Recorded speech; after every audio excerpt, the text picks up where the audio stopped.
मैं बाबा टिल्लू, टिल्लू नाम मेरा, बाबा टिल्लू। চাচা তুমি আবার কার কি চুরি করলে গো?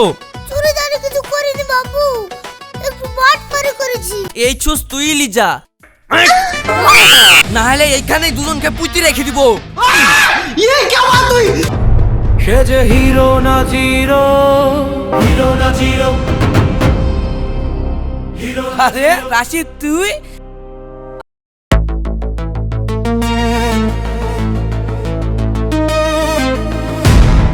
রাশিদ, এ রাশিদ, বাড়িতে আছিস না এই তোরা করতে ঢুকে পড়েছিস?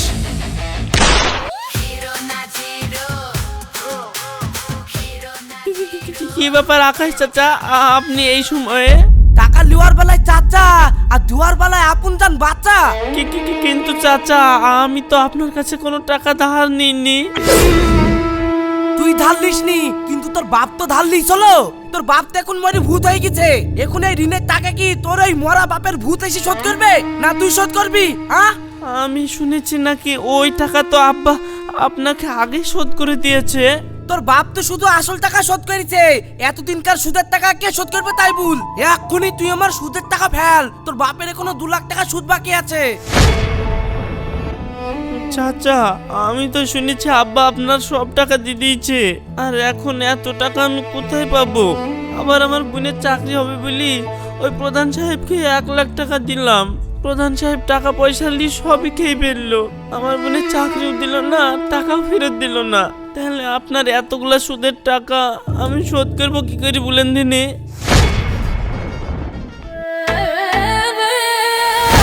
কি টাকা দিবি নি? টাকা যদি না দিস তাহলে সুদের বদলে তোর ওই ছোট বোনটা কি আমার বাড়িতে তুলে নিয়ে যাব, ওকে দিয়ে আমার বাড়ির সব কাজ করাবো।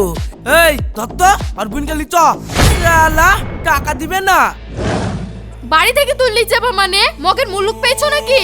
মেয়েদের গায়ে যদি হাত দাও না এক্ষুনি তোমার নামে নারী নির্যাতনের কেস দিয়ে দিব, দিয়ে একবারে জেলে ভাত খাওয়াবো, জানো তো? এই তুই মেয়ে মানুষের মতো চুপ করে থাক। পুলিশকে আমি সব সময় পকেটে খুঁজে ছুটি, বেশি কথা বললে তোকেও শুধু তুললে চলে যাবো। চাচা আমার যতই কষ্ট হোক আপনাদের টাকা আমি শোধ করে দেব। আপনারা আজকের মতন যান আর আমাকে কিছুদিন টাইম দিন। এই তুমি বেটা ছেলে মানুষ, তোমার বাপ ঋণ করেছে, সেই টাকা তুমি শোধ দিতে যাবে কেনে? কেউ একটু গরম দেখালে তার পা ধরতে হবে নাকি? উঠো তো। না শোনালি তুমি বুঝো না, আমার খুব ভয় লাগছে। এরা মস্তান মানুষ, এদের পা হাত পা ধরে কিছুদিন সময় নিলি দরকার হয় আমার ওই দুবিকি ভুইটা বেচি টাকা দিয়ে দিব। এই সর পা ধরে লাভ নেই, টাকা দিবি না হলে তোর বোনকে দিবি। উঠো উঠো উঠো, তোমার লেগেছে নাকি? হ্যাঁ লেগেছে তো। যাও, তোমাকে যেমন লাথি মেরে ফেলে দিয়েছে, তুমি ওই জানোয়ারের বাচ্চাকে লাথি মেরে ফেলে দাও। এই সাবধান, এবার কিন্তু আমি মেয়েছিলি বলে কিছু শুনবো না।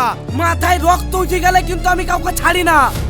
না না না না না চাচা, আমার বোর কথাই কিছু মনে করেন না, আসলে ওর মাথায় একটু বুদ্ধি কম তো। এই আমার বুদ্ধি কম মানে? ও তোমাকে মারলো আর ওকে তুমি ছেড়ে দিবা? ওর মুখে একটা লাথি মেরে হাত দুমড়ে ভেঙে দাও। হ্যাঁ আয় না মারতাই, তোর হাত দুটো ভেঙেই গলায় ঝুলি দিব। মনে রাখিস কথাটা, আর 1 মাস টাইম দিলাম, এর মধ্যে তুই টাকা ম্যানেজ কর করে আমার দেরায় দিয়ে আয়, আর না হলে কিন্তু আমি আবার আসবো।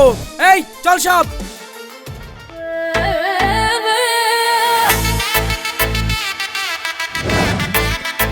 তোমার বাড়িতে এসে তোমার বোনকে তুললে যাবো বললো, আমাকে অপমান করলো, তাও তুমি কিছু বলতে পারলে না? আমি কি বলবো, আমার এসব মস্তান দেখি ভয় লাগে। তোর যখন এতই ভয় তাহলে তুই বেঁচে আছিস কেন? তুই মরে যা, তোর মতো লোকের বাঁচার কোনো অধিকার নাই। সোনালি সব সময় তুমি আমাকে মরার কথা বলো, দেখবা তোমার এই বদদুয়ার কারণে আমি একদিন সত্যি সত্যি মরে যাব। সেদিন দেখবা পস্তাবা, কিন্তু আমি আর ফিরে আসবো না। হিরো না জিরো, হিরো না জিরো। সাহেব, এ সাহেব বাইরে বেরাও। কিরে রাশিদ, তুই এখানে হঠাৎ?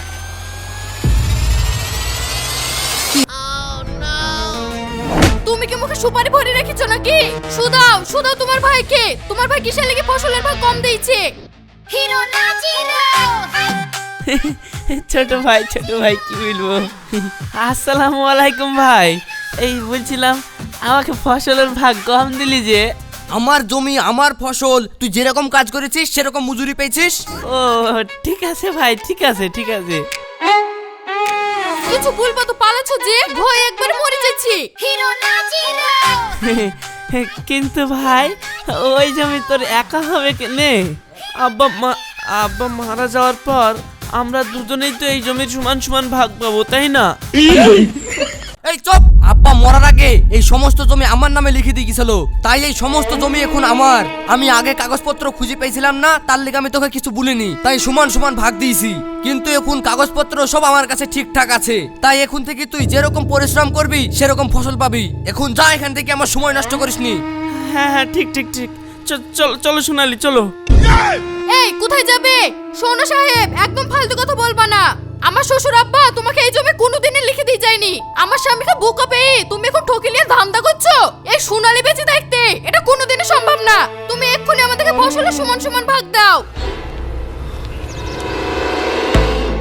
ভাবি, তোমার এত বড় সাহস, তুমি আমার সামনে গলাবাজি করছো? তুমি যদি মেয়ে ছেলে না হই বেটা ছেলে হইতা, এক্ষুনি আমি তোমার গলা নামিয়ে দিতাম। এখনো ভালোই বলছি, বেরিয়ে যাও এখান থেকে, না হলে এইখানেই দুজনকে পুঁতি রেখে দিব। এই সোনালি চলো এখান থেকে পালিয়ে যাই। মাটিতে পুঁতে দিলে আর বেড়াতে পারবো না, তখন এখান থেকে যাবো কি করি? আমার কিন্তু বিশাল ভয় লাগছে। এই তুমি থামো তো। তুমি যখন বলছো শ্বশুর এই জমি তোমার নামে লিখে দিয়ে গেছে, তাহলে কাগজ দেখাও। কাগজ আমি তোমাকে কেন দেখাতে যাব? তুমি কে? আমি কে? আমি হলাম তোমার এই বড় ভাইয়ের বউ, আমার দেখার অধিকার আছে। এই তুমি কিছু বলছো না কেন? আমি আবার কি বলবো, তুমি তো সব বলছো, হয়তো হয়ে যাবে।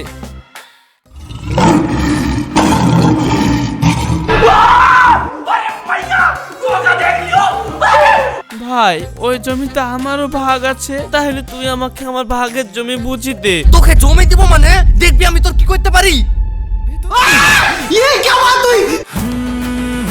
তোর স্বামী তো চলে গেছে, এবার কি তুই যাবি না মায়ের খাবি? হ্যাঁ চলো, ঝামেলা করে লাভ নাই, ঝামেলা জিনিস ভালো না। ছাড়ো তো, তুমি আমার গায়ে হাত দিতে আসবে না।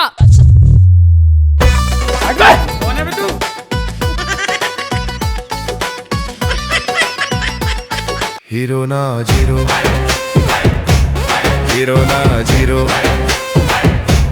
হিরো না জিরো, হিরো না জিরো। আরে হিরো না জিরো। আরে হিরো না জিরো। আরে হিরো না জিরো। কি হলো সোনালি, তুমি ব্যাগ গুছাচ্ছ কেনে? আমি চলে যাচ্ছি সারা জীবনকার মতো মায়ের বাড়ি। আমি আর তোমার ভাত খাবো না। এইসব তুমি কি বলছো? হ্যাঁ আমি ঠিকই বলছি। তোমার মতো কাপুরুষের সাথে সংসার করার থেকে সারা জীবন বাপের বাড়িতে পড়ে থাকা অনেক ভালো। সোনালি তুমি যদি চলে যাও তাহলে আমি কাকেলি থাকবো। কাকে বললেই থাকবা? ভয়কে নিজের সাথে করে লি থাকবা? তুমি তো সবসময় ভয় পাও। তোমার ভাই যে অন্যায় করে বাপের জমিগুলো সব নিজের দখল করে নিল, তুমি তো কিছুই করতে পারলে না। তুমি থাকো তোমার ওই ভয় লি।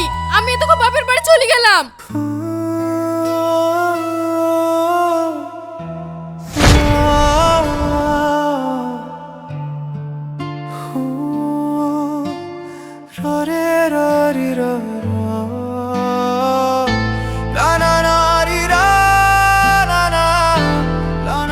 ভাই এইভাবে মন খারাপ করে বসে থাকলে হবে না, যাও ভাবিকে গিয়ে আটকাও গা। হ্যাঁ আমাকে আটকাতে হবে, নাহলে হবে না। লেগেছে ভয়, আমায় বাঁচাও, না হলে আমার ভয় কাটবে না, আমার ভয় কাটবে না, আমার ভয় কাটবে না। ওরে বাবা রে!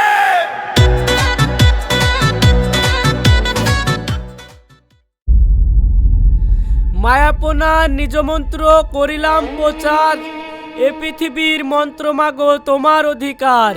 তুমি যদি তর মাগো তবেই আমি তরি, কার শক্তি আছে মাগো আছি বাড়ি বাড়ি। জোবানেরই রাজা ছিল হাসেন আর হুসেন, তাহারও ভক্তিতা ছিলেন পূজারও কারণ। হাসেন হুসেন ধরে মা ফতেমার পা, মা ফতেমা স্মরণে বিষ পানি হয়ে যা।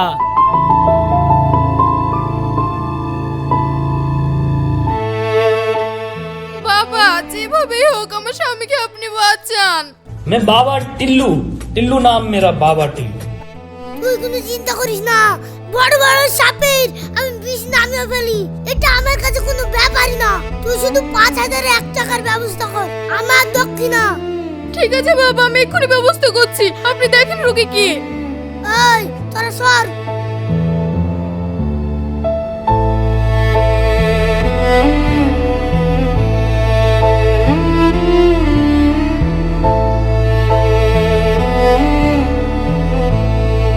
মিষ্টি না ঝাল? মিষ্টি।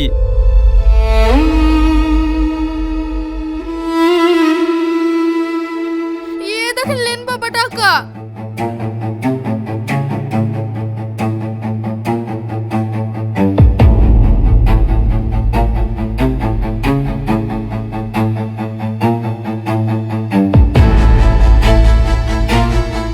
আরে সর্বনাশ, তোর স্বামীকে তো যে সে সাপে কামড়ানি, ইয়া তো ইচ্ছাধারী নাগিনের দংশন। এবি স্বামীকে নি, এবিস কোনো উজার বাপের নামানোর ক্ষমতা নাই। তাহলে এখন কি হবে বাবা? দেখো কিছু হবে না, তোমার স্বামী এই 7 দিনের মধ্যে যা যা খেতে চায় খাইয়ে দাও। তার কারণ ও আর 7 দিনের মেহমান। 7 দিনের মধ্যে এই বিষ তোর স্বামীর মাথায় উঠে যাবে, উঠে তোর স্বামী মরে যাবে। এই তোরা সব গুছিয়ে নে। এ আপনি কি বলছেন বাবা?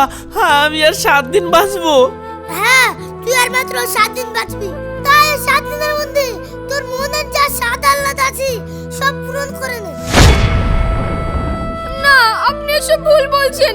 আমার ভাইয়ের কিচ্ছু হবে না। তোর যদি বিশ্বাস নয় তাহলে তুই অন্য জায়গায় ডাক, সেও একই কথা বলবে। এখন আমি আসি।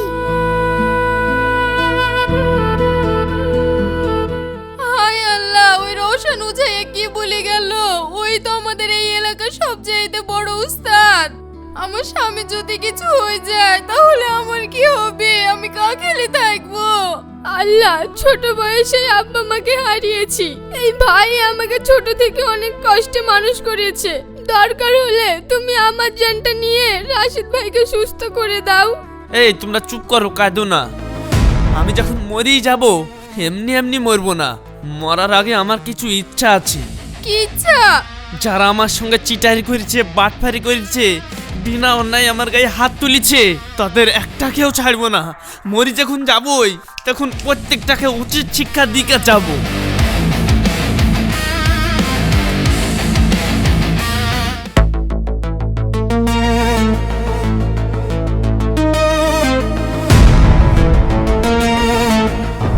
সে যে হিরো না জিরো, জিরো জিরো। সে যে হিরো না জিরো, জিরো জিরো। হিরো না জিরো। আরে রাশিদ, তুই তুই কি আবার তোর বাপের মতো আমার কাছ থেকে শুধু টাকা নিতে আসলি নাকি? হ্যাঁ চাচা, টাকা নিতে এসেছি, তবে সুদে না। অন্যায়ভাবে যে টাকাটা আমার কাছ থেকে জোর করে নিয়ে এসেছিলেন সেই টাকাগুলো ফেরত নিতে এসেছি। ছাগলের গলায় থেকে হঠাৎ বাঘের হালুম। আমার দ্বারা এসে আমার কাছ থেকেই টাকা চাচ্ছিস? আজ তোকে টাকা না, আজ তোকে মার দেবো, মার। চাচা, মার খেতে না, আজ আমি মার দিতে এসেছি। কারণ ওঝাই আমাকে বলেই দিয়েছে আমাকে যেই সাপে কামড়িয়েছে আমি 7 দিন পরে এমনিই মাথায় বিষ উঠে মরে যাব, কিন্তু তার আগে আমি তোর বিষটা দিয়ে দেবো। এই তোরা দাঁড়িয়ে দেখছিস কি? শেষ করে দে ওকে। আগে ভাবতি শত জিরো, এখন দেখবিও আসো হিরো হিরো। মারলে থাপ্পড় তোরা হবি জিরো জিরো জিরো। সামনে টিকবে না কোনো বিরো বিরো বিরো বিরো।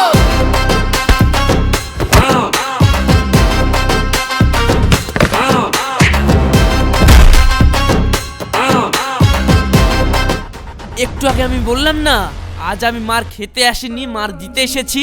অন্যায় করি তুই আমার সঙ্গে যত টাকা লিছিস তাড়াতাড়ি সব ফেরত দে। এই তুই আমাকে ছাড় ছাড়, আমি দিয়ে দিচ্ছি তোর টাকা, আমি দিয়ে দিচ্ছি।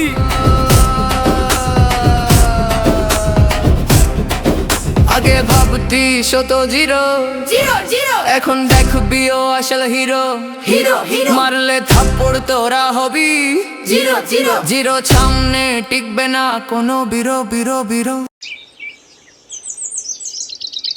আরে ভাইরা আমার, আপনারা মিছিমিছি চিন্তা করছেন।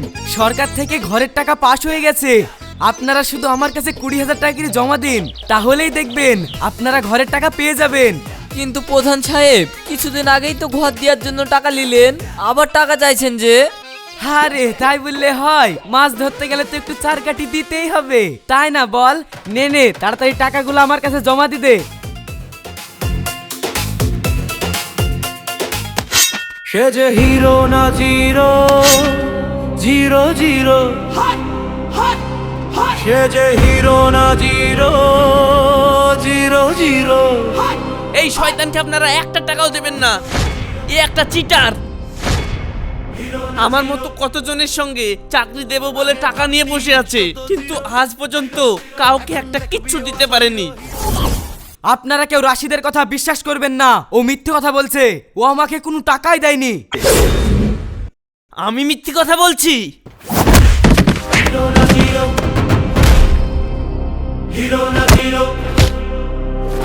আগে ভাবতি শত জিরো, এখন দেখবি ও আসো হিরো হিরো।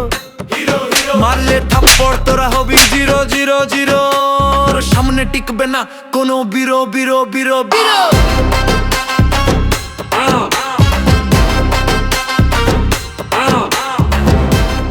এই রাশিদ ছেড়ে দে ছেড়ে দে, আমি তোর টাকা ঘুরে দিছি। শুধু আমার টাকা ঘুরিয়ে দিলে হবে না, এখানে যতজন আছে সবার সাথে তুই অন্যায় ভাবে যতগুলো টাকা লিছিস সবার টাকা ঘুরে দে। ঠিক আছে দিচ্ছি।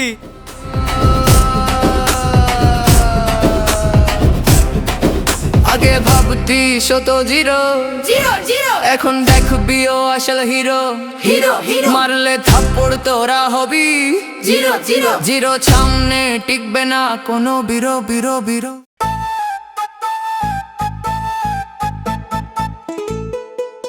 ভাই আমাকে ক্ষমা করে দেন, আমি ডিজে বাজিয়ে আপনার বোনের পড়াশোনায় অনেক ক্ষতি করেছি, তাই আপনার কাছে ক্ষমা চাইতে এসেছি।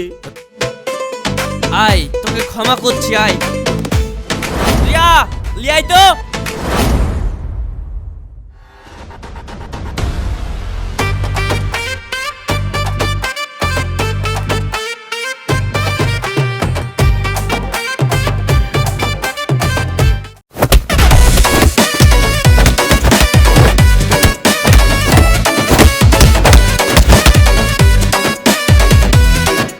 দাদা ওর জীবনে পড়বি উনি, কাউকে পড়তেও দিবিনি, ও মানুষ কোথিকার, মানুষ হতে পারলিনি। দাদা কান্দের বেশকার।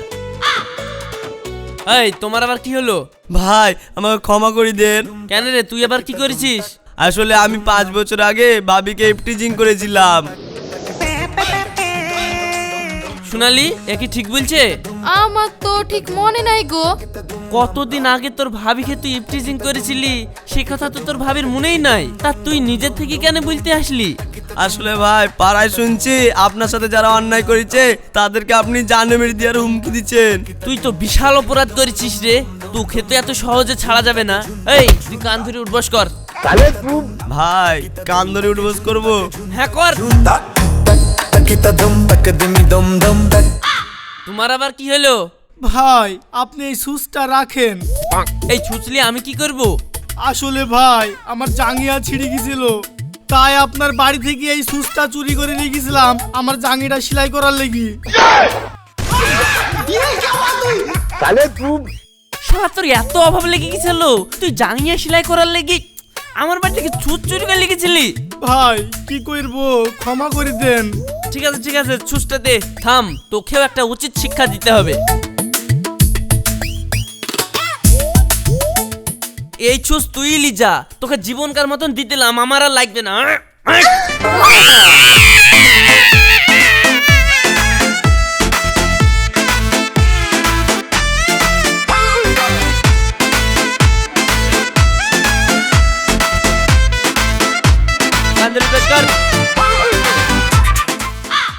রাশিদ ভাই আমাকে আপনি ক্ষমা করে দেন। কিন্তু আপনি আবার কি করেছেন? আসলে আমি ছলি মদ্দির কাছে পয়সা খাই তোমার ওই 5 কাঠা জমি ওর মধ্যে ভরে দিয়েছিলাম। তবে আপনি দেশ দুনিয়ার লোককে যে পরিমাণে পিটতে লাগিয়েছেন, তাই আমি আগে থেকে ভয়ে আপনার কাছে ক্ষমা চাইতে চলে আসলাম।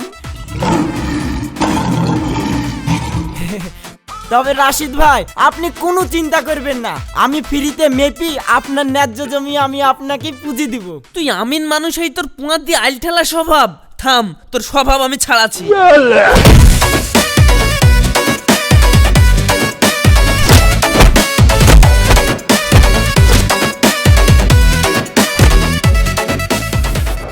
সোনালি জানো, আজ আমি অনেক খুশি।